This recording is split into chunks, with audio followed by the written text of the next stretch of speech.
Ekspresi Firly saat polisi geruduk dua rumahnya, salah satu diduga tak terdaftar di LHKPN. Dua rumah Ketua KPK Firly Bahuri yakni di Jalan Kartanegara, Jakarta Selatan, Perumahan Grand Gardenia Villa Galaxy, Kota Bekasi, Jawa Barat digeledah polisi. Dua rumah itu digeledah polisi pada Kamis 26 Oktober 2023. Dia mengatakan penggeledahan merupakan rangkaian penyidik untuk membuat terang kasus tersebut. Ya, intinya ini dalam rangkaian proses penyidikan untuk membuat terang suatu kasus pidana dugaan pemerasan jelasnya.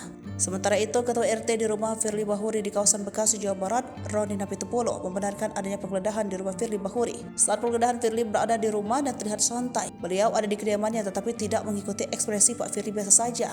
Saya sekilas lihat saya masuk biasa saja, jelasnya. Khusus untuk rumah di kawasan Kartanegara, Jakarta Selatan, terlihat sejumlah pihak kepolisian bersenjata dan penyidik sudah berada di depan sebuah rumah bernomor 46. Rumah ini menjadi sorotan karena diduga tak terdaftar di LHKPN. Sebab jika melihat LHKPN Firly disebutkan bahwa harta Firly berupa tanah dan bangunan jumlah 8 dengan nilai seluruh 10.443.500.000 rupiah.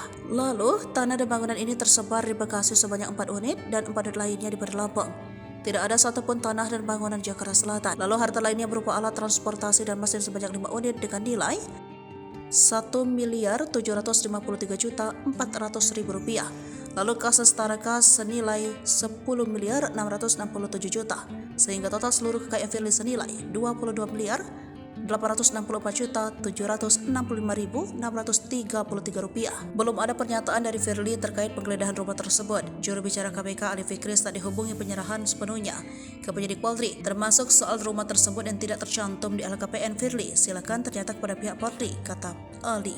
Seperti diketahui, rumah di kediaman Firly yang berada di Kartanegara, Jakarta Selatan, Bekasi, Jawa Barat pada hari ini digeledah petugas kepolisian terkait penanganan kasus dugaan pemerasan oleh pimpinan KPK terhadap SYL. Penyidik menggunakan pasal 12 huruf E, pasal 12 huruf B, dan atau pasal 11 Undang-Undang Tipikor Junto pasal 65 ayat 1 KUHP. Polisi secara maraton telah memeriksa 52 orang, yakni bersaksi dinyatakan SYL, Firly, Kapolresta Semarang, Kombes Irwan Anwar, 7 pegawai KPK, ajudan Firly dan lainnya.